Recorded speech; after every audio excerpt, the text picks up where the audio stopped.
बड़ी खबर आपको बता दें, आज किसानों ने भारत बंद बुलाया है। किसानों के बंद को देखकर प्रशासन भी मुस्तैद है और आपको बता दें कि किस तरीके से सुरक्षा के कड़े इंतजाम किए गए हैं।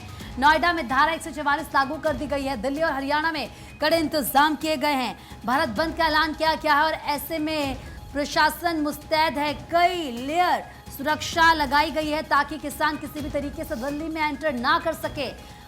किसानों की कोशिश है कि दिल्ली कूच करके जो बॉर्डर्स हैं किसी तरीके से वो दिल्ली में घुस सके, लेकिन सरकार और प्रशासन दोनों ही तैयार नजर आ रहे हैं। उनका कहना है कि कुछ भी हो जाए किसान दिल्ली में एंटर नहीं होने चाहिए और इसीलिए कल की तस्वीरें भी आपको दिखाई दी। तीसरा दिन किसान आंदोलन का और आप समझिए कि किस तरीके से चाहे तमाम 3 दिन हो चुके हैं, चौथा दिन है आज किसान आंदोलन का। बैरिकेड्स लगाई गई है, टीयर गैस का इस्तेमाल किया जा रहा है। इसके अलावा वहां पर हर तरह की व्यवस्था की गई है कि अगर कुछ भी हालात होते हैं तो उनसे कैसे निपटा जाए। तो बंद को लेकर सुरक्षा के कड़े इंतजाम।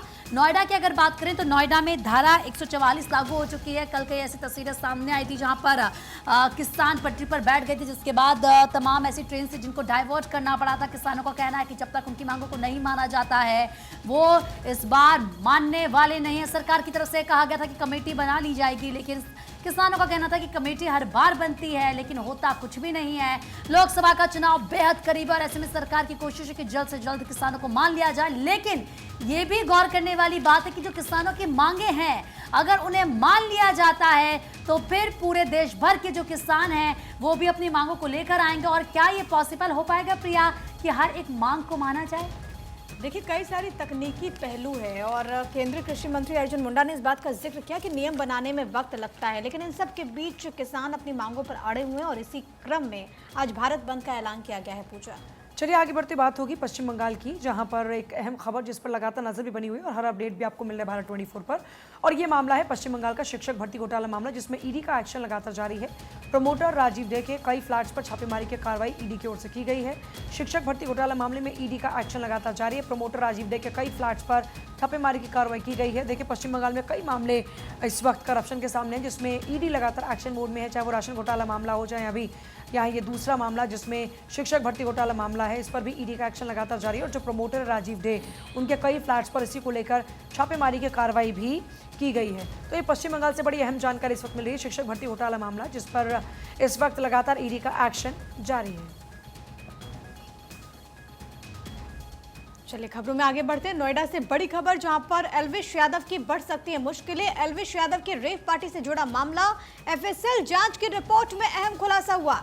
एफएसएल रिपोर्ट में सांप के जहर होने की पुष्टि हुई है। जांच रिपोर्ट में कोबरा करात प्रजाति के सांप का जहर रेव पार्टी में इस्तेमाल हो रहा था। सांपों का जहर, नोएडा पुलिस ने जयपुर एफएसएल को सैंपल भेजे थे और अब वो सैंपल की जो रिपोर्ट है वो सामने आ गई है, जिसमें खुलासा हुआ है कि सांप का जहर वहां पर दिया जा रहा था। और इसको लेकर के रेव पार्टी में जिस तरीके से इन जहर की सप्लाई हो रही थी, इसके बाद कई गिरफ्तारियां हुई हैं। फिर यूट्यूबर एल्विश यादव का नाम सामने आया था। हालांकि इस पूरे मामले में हमने देखा कि एल्विश यादव की तरफ से कहा गया कि वो कोऑपरेट करने के लिए तैयार हैं और उनकी तरफ से ये भी कहा गया कि एक साजिश के तहत उनको फंसाया जा रहा है। लेकिन इस पूरे मामले में अब एफएसएल की रिपोर्ट सामने आ चुकी है। अब कैसे उनके खिलाफ अब जो कार्रवाई है वो यहाँ पर की जाती है, कैसे अब इस पूरे मामले में जो प्रक्रिया है वो आगे बढ़ेगी, वो देखना होगा। लेकिन रेव पार्टी से जुड़ा ये पूरा मामला, और अब खबर ये कि उनकी मुश्किलें बढ़ सकती है क्योंकि उनके कॉन्टैक्ट में एल्विश यादव थे और इससे जुड़ा हुआ कई सारा जो खुलासे हैं वो पहले भी हो चुके हैं। लेकिन अब इस पूरे मामले में, क्योंकि अब एफएसएल की रिपोर्ट सामने आ गई है, तो पुलिस अब इस पूरे मामले में इन्वेस्टिगेट किस तरीके से करती है और अब पूछताछ क्या एल्विश यादव से की जाएगी इस पूरे मामले में, एक बार फिर से वो देखना होगा। लेकिन एफएसएल जांच की रिपोर्ट अब सामने आ चुकी है जिसमें जहर होने की पुष्टि हुई है। महिमा, बिल्कुल, पार्टी में इस्तेमाल हो रहा था सांप का जहर। अब ऐसे में देखिए मुश्किलें बढ़ती हुई नजर आ सकती है।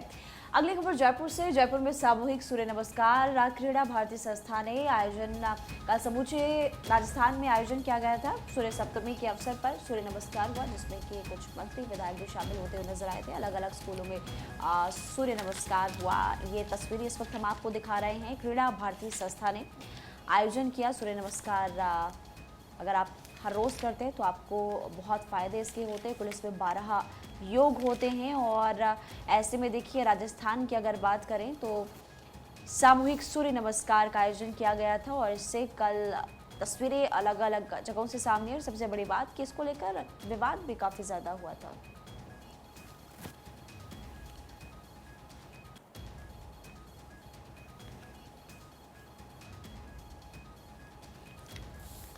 और चलिए आगे बढ़ते हैं, आपको अयोध्या की तस्वीरें दिखाते हैं क्योंकि अयोध्या में भारी संख्या में श्रद्धालु उमड़े हैं। वो तस्वीरें बेहद खास है। भारी संख्या में श्रद्धालु रामलला के दर्शन के लिए अयोध्या पहुंच रहे हैं। ये देखिए, हर दिन 1 लाख श्रद्धालु मिनिमम, आप ये मान लीजिए कि अयोध्या रामलला के दर्शन के लिए पहुंच रहे हैं। 22 जनवरी के बाद से ये सिलसिला जारी है और इस वक्त ये लाइव तस्वीरें आपको दिखा रहे हैं। तमाम ट्रेन्स, बसेस या फिर अपने व्हीकल से ये श्रद्धालु आ रहे हैं और हर किसी की कोशिश है कि जल्द से जल्द रामलला के दर्शन किए जाएं। हालांकि व्यवस्था वहाँ पर पूरी की गई है, सुरक्षा भी कड़ी है, लेकिन आप ज़रा समझिए कि किस तरीके से जन सैलाब यहाँ पर पहुँच रहा है।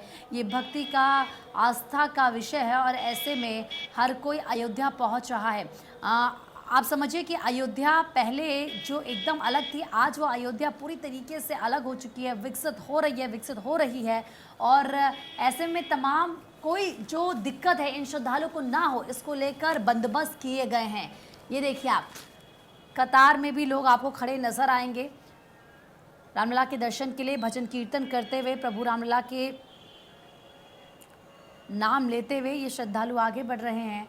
और 5 साल का बाल स्वरूप है प्रभु रामलला का, जिसका दर्शन हर कोई करना चाह रहा है। फिलहाल ये बेहद खास तस्वीरें हैं क्योंकि चाहे आप तमाम वीआईपी लोगों की बात कर लीजिए या फिर योगी पूरी सरकार यहाँ पर नतमस्तक होती हुई भी नजर आई थी, और ये आम लोग हैं जो अपनी आस्था के साथ अयोध्या पहुँच रहे हैं। देखिए, अलग अलग राज्यों के मुख्यमंत्री भी, भाजपा शासित राज्यों के जो मुख्यमंत्री हैं वो अपनी कैबिनेट के साथ में पहुंच रहे हैं। कल गोवा के मुख्यमंत्री अपनी कैबिनेट के साथ में राम जी के दर्शन के लिए पहुंचे थे और आमजन भी लगातार राम जी के दर्शन के लिए अयोध्या की ओर रुख कर रहा है और इसीलिए भारी तादाद में भक्तों की भीड़ रामलला के दरबार में नजर आ रही है।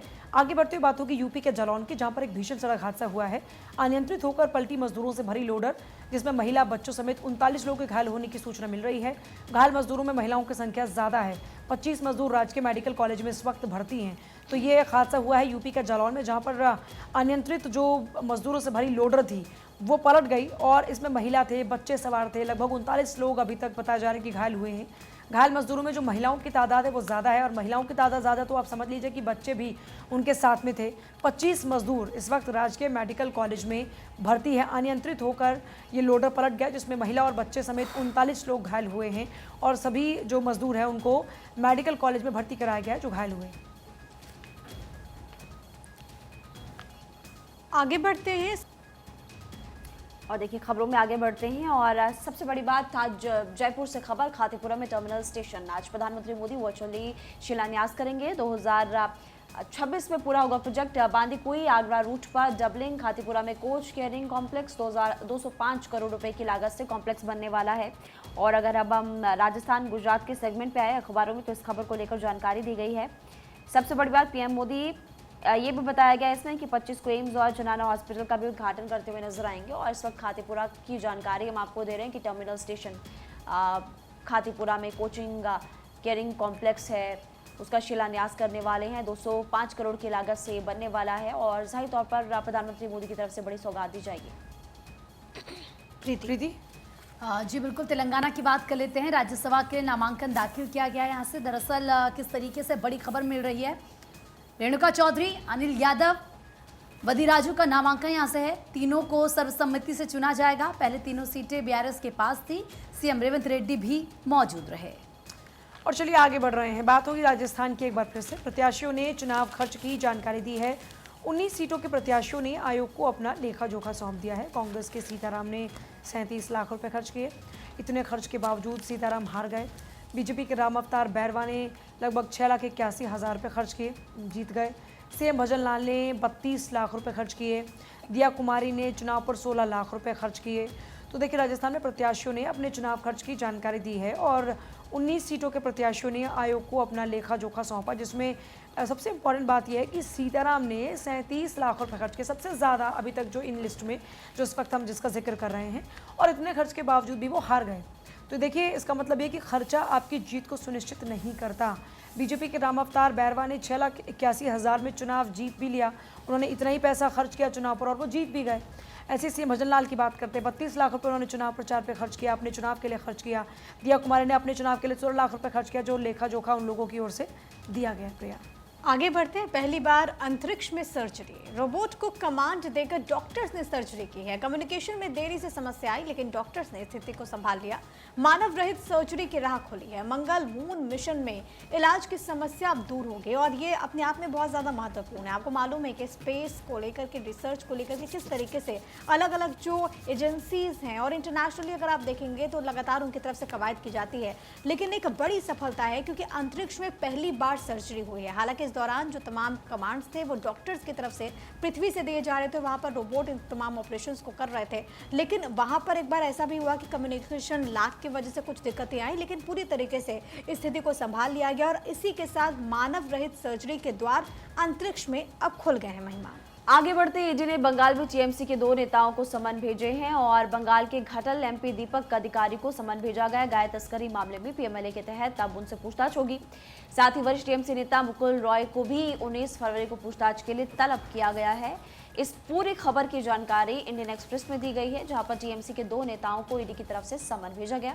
लगातार आपने देखा कि रिएक्शन मोड में इस वक्त अलग अलग राज्यों में नजर आ रही है और इसी को लेकर आप जानते हैं कि विपक्ष लगातार केंद्र सरकार पर आरोप भी लगाता है कि ईडी सीबीआई का दुरुपयोग किया जा रहा है। और इसी कड़ी में अभी फिलहाल ये खबर आपकी टीवी स्क्रीन पर पश्चिम बंगाल से, जहाँ 2 नेताओं को ईडी का समन भेजा। तो जनवरी 2024 में भारत के व्यापारिक निर्यात में वृद्धि। व्यापारिक निर्यात 3.12% की वृद्धि के साथ 36.92 बिलियन डॉलर बढ़ा है। और इसके हम यहाँ पर बात भी कर रहे हैं, देखिए किस तरीके से निर्यात में इजाफा हुआ है। चलिए आगे बढ़ते बात होगी जर्मनी की। जर्मनी दुनिया की तीसरी बड़ी इकोनॉमी बना है। संकट में जर्मनी को मिला बड़ा मौका। जापान में मंदी का दौर, जापान की जीडीपी लगातार नेगेटिव में है। भारत इस साल बन सकता है चौथी बड़ी इकोनॉमी। और इसको लेकर के लगातार प्रधानमंत्री नरेंद्र मोदी की तरफ से बड़ी बात कही गई है किस तरीके से भारत की जो अर्थव्यवस्था है वो बहुत तेज़ी के साथ उभर रही है। और इसमें देखिए किस तरीके से जापान जो है वो दुनिया की तीसरी बड़ी इकोनॉमी बना। और अब खबर, जैसा कि पूजा ने आपको बताया, कि भारत भी इस सूची में बहुत तेज़ी के साथ आगे बढ़ता हुआ। खबरों में आगे बढ़ते हैं। नरेश गोयल को न्यूरो एंडोक्राइन ट्यूमर, इलाज के लिए उन्हें जमानत उन्होंने मांगी है। कोर्ट ने मेडिकल बोर्ड से रिपोर्ट मांगी। जेट एयरवेज के फाउंडर हैं नरेश गोयल और उन्होंने, इससे पहले भी आपको याद होगा कि किस तरीके से उन्होंने जमानत के लिए वहाँ पर वो भावुक हो गए थे और उनका कहना था कि जो उन्होंने किया वो बहुत गलत किया और वो नहीं चाहते कि उनकी पूरी जो ज़िंदगी है वो यहाँ पर जेल की 4 दीवारी के भीतर गुजरे। और अब खबर यह है कि उन्हें ट्यूमर भी है और इसी को लेकर के उन्होंने कोर्ट में अर्जी दायर की है। हालांकि कोर्ट की तरफ से मेडिकल बोर्ड से उनके मेडिकल रिपोर्ट मांगी गई है। महिमा जी बिल्कुल, देखिए आगे बढ़ते हैं। ऑस्ट्रेलिया में पहली बार 15 साल छोटी पार्टनर से प्रधानमंत्री ने फिलहाल सगाई की है। अखबारों में मैं पढ़ रही थी, इस खबर की जानकारी दी गई थी। और सबसे बड़ी बात कि एंथनी अल्बनीज ने जॉडी हेडन्स के साथ सगाई की है। वो रिलेशनशिप में 4 साल से थे और अब जाकर के उन्होंने फिलहाल सगाई कर ली है। ये भी आपको बता दें कि खुद अंगूठी डिज़ाइन की प्रधानमंत्री आवास में जोडी को प्रपोज किया। 4 साल से अल्बनीज की पार्टनर रही है जोडी हेडन। और इस वक्त देखिए सेल्फी फिलहाल क्लिक की गई इन दोनों की तरफ से और सेल्फी चूंकि क्लिक किया, देखिए आप दैनिक भास्कर के फ्रंट पेज पर ही है। ऑस्ट्रेलिया में पहली बार 15 साल छोटी पार्टनर से पीएम की सगाई। ऑस्ट्रेलियाई पीएम एंथनी अल्बनीज ने 4 साल से पार्टनर रही जोडी हेडन से सगाई की। उन्होंने मंगेतर के लिए खुद अंगूठी डिज़ाइन की और प्रधानमंत्री आवास से जोडी को प्रपोज किया। अल्बनीज पहले ऑस्ट्रेलियाई पीएम हैं जिन्होंने पद पर रहते हुए सगाई की। इनकी पहली मुलाकात 2020 में मेलबर्न में एक बिजनेस डिनर के दौरान हुई थी। और अल्बनीज 60 साल के हैं तो जोडी 45 साल की। मानव तस्करी गिरोह के सदस्यों का कबूलनामा सामने आया है। 6 राज्यों में बेची जा रही हैं लड़कियां, ये कबूलनामा उन्होंने किया है। बांग्लादेश की लड़कियां बेची जा रही हैं। बहुत ही हैरान करने वाला पूरा मामला ये है। म्यांमार, भूटान और नेपाल से घुसपैठ की जा रही, तो किस तरीके से मानव तस्करी यहाँ पर की जा रही है, ये बहुत ही हैरान करने वाला पूरा मामला सामने आया है। और देखिए बात होगी अब क्रिकेट की, क्योंकि तीसरे टेस्ट में भारत की शानदार बल्लेबाजी देखने को मिली। पहले दिन भारत 5 विकेट पर 326 रन बना चुका है। रोहित जडेजा के शतक देखने को मिले। सरफराज की तूफानी पारी ने जो क्रिकेट फैंस हैं उनका दिल खुश कर दिया।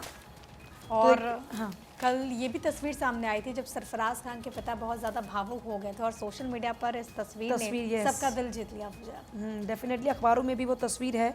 अभी मुझे वो पन्ना दोबारा से निकलने में थोड़ा वक्त लगेगा, इसलिए खबरें जो आगे बाकी हैं और वो छूट जाएंगी, इसलिए आगे बढ़ लेते हैं प्रिया। बिल्कुल ये तस्वीर देखिए, क्योंकि हर न्यूज़पेपर में वो तस्वीर छपी हुई है। देखिए यहाँ पर है, टेस्ट कैप मिलने के बाद अपने पिता के वो गले लगे और उनके पिता इस दौरान भावुक हो गए थे। टेस्ट क्रिकेट में सरफराज चूमा खान भी वो तस्वीर भी है ना कि आपको चूमते हुए। बिल्कुल, टेस्ट क्रिकेट में सरफराज खान का ये डेब्यू था। मौका मिलते ही सरफराज खान ने दम दिखाया, इंग्लिश गेंदबाजों की जमकर उन्होंने धुनाई कर दी। मात्र 48 गेंद पर अर्धशतक उन्होंने ठोका और कल तो सोशल मीडिया स्टार बन गए एकदम से सरफराज खान। ये तस्वीरें आपकी टीवी स्क्रीन पर, जब वो इस तरीके से खेल रहे थे, उनकी पत्नी वहां पर मौजूद थी, पिता वहां पर मौजूद थे और वो अपनी कई पत्नी के आंसू पहुंचते हुए नजर आ रहे थे। जी, ये एक इमोशनल वहां पर जुड़ाव होता है। और सबसे बड़ी बात है कि सरफराज खान ने कई मौकों पर खुद को यहाँ पर साबित किया है और अब उनको अगर इतना बड़ा प्लेटफॉर्म मिला है तो उन्होंने अपना दम दिखाया। उन्होंने बता दिया कि क्यों वो डिजर्व करते हैं और क्यों उनके बारे में कहा जाता है कि वो ऐसे मौक़ों की वो तलाश में इससे पहले भी रहे थे।